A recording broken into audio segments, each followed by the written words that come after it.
Yeah.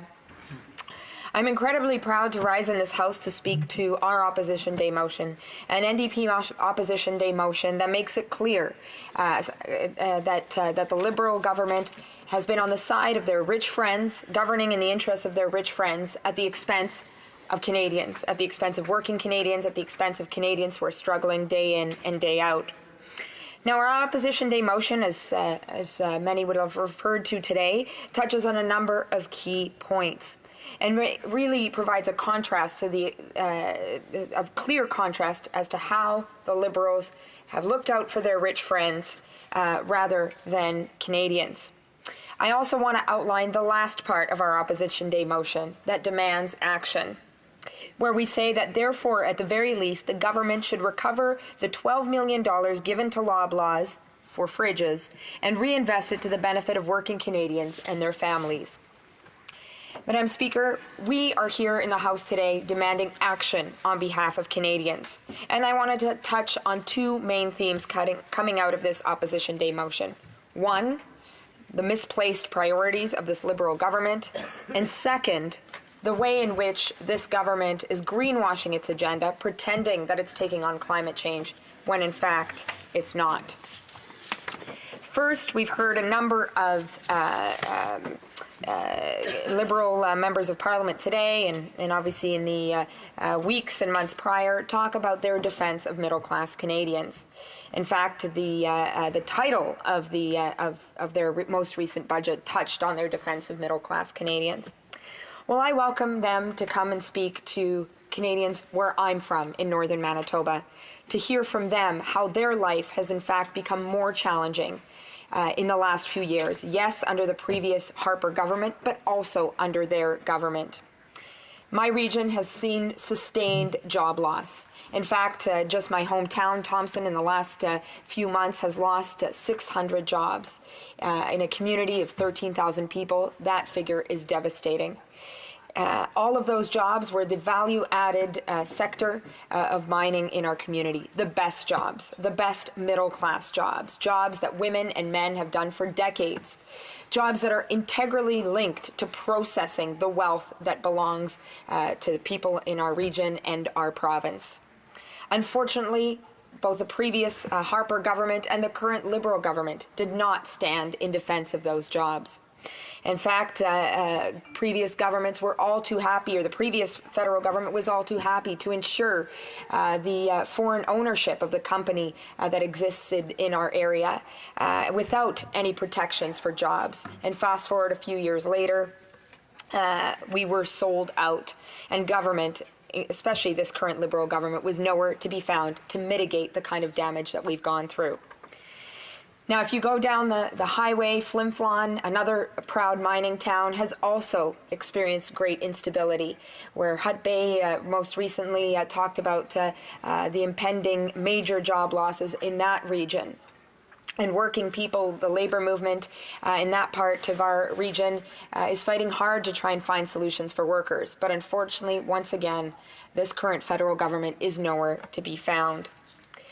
We're also seeing major issues in terms of chronic high unemployment in First Nations across our region. And that point I want to touch on particularly because it is repeatedly overlooked in this government's rhetoric with respect to the middle class. The reality is that that so many Indigenous communities in our country are struggling in third world living conditions. So many people can only aspire to attain that middle-class lifestyle. But the reality is, as a result of chronic underfunding, systemic racism, and generally a overall disrespect of Indigenous rights, too many Indigenous peoples in our region and across the country live below or around the poverty line. And Madam Speaker, to bring it back to this Opposition Day motion, I did talk about this government's misplaced priorities, in particular its gift of $12 million to Loblaws, a large successful company in our country owned by the second richest Canadian. $12 million given to buy fridges, ostensibly to take on climate change, when in fact communities, especially Indigenous communities, are struggling on the front lines of climate change right now. In fact, when I raised it in the House, it was on the heels of asking a very poignant question on behalf of people in Lac Brochet, at the furthest north, one of the furthest north communities in my region, where when I went to visit a few weeks ago, I was told by elders and leaders that they're deeply concerned that the caribou herds have moved further north because of climate change.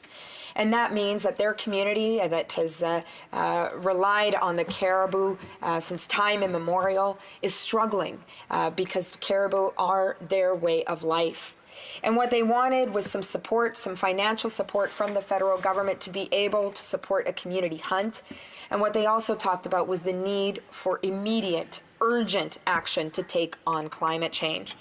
So I brought that issue back to the House of Commons, and this government dismissed the demand I made on behalf of the people of Lac Brochet. And a few short days later, to great fanfare, unfortunately, the Minister of Environment announced that they would be giving the famous $12 million to Loblaws to fight climate change.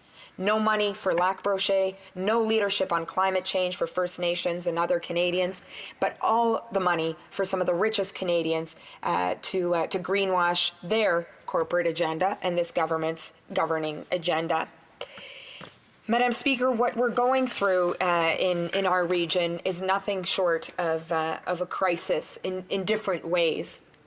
And repeatedly, when I go on the road, when I'm visiting in community after community, and I was just on the east side of Lake Winnipeg a couple of days ago, what I hear is the way in which people feel abandoned by the federal government.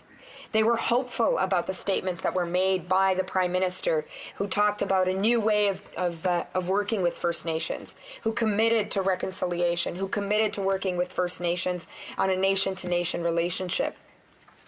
And many have seen almost nothing change in terms of their daily reality.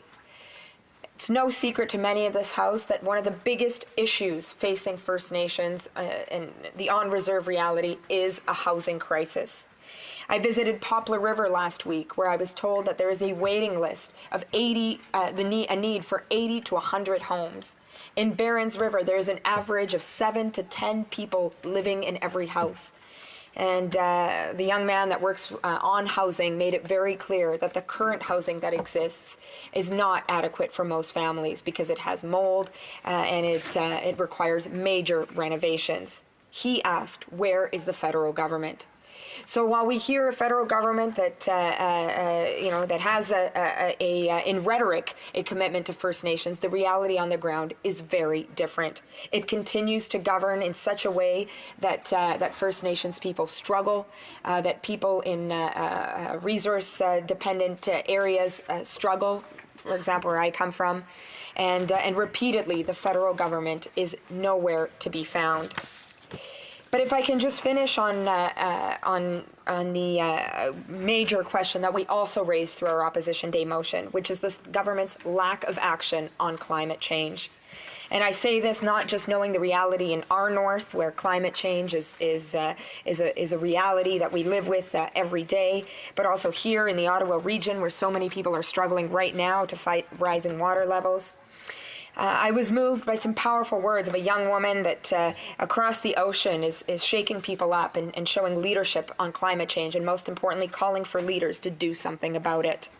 Greta Thunberg, 16 years old from Sweden, recently spoke to British parliamentarians. And she talked about how she was fortunate to be born in a time and place where everyone told us to dream big, as she said.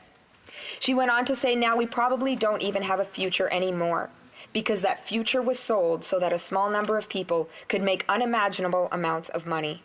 It was stolen from us every time you said that the sky was the limit and that you only live once.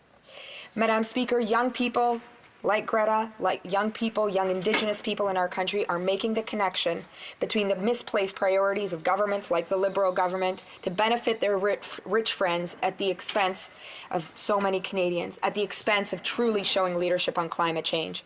I'm proud of the kind of leadership that we in the NDP are showing, not just today through this Opposition Day motion, but every day in calling for urgent action on climate change and making it clear that it's Canadians, everyday Canadians, that deserve a government on their side. Thank you.